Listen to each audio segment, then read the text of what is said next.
A la secció social trobem l'apartat de contactes. Podem veure la informació dels ja existents.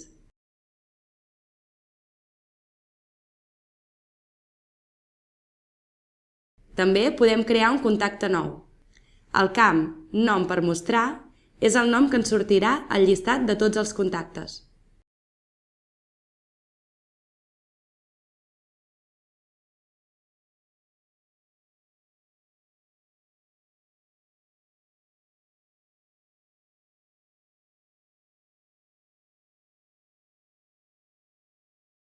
Un cop creat el nou contacte, el podeu veure a la llista.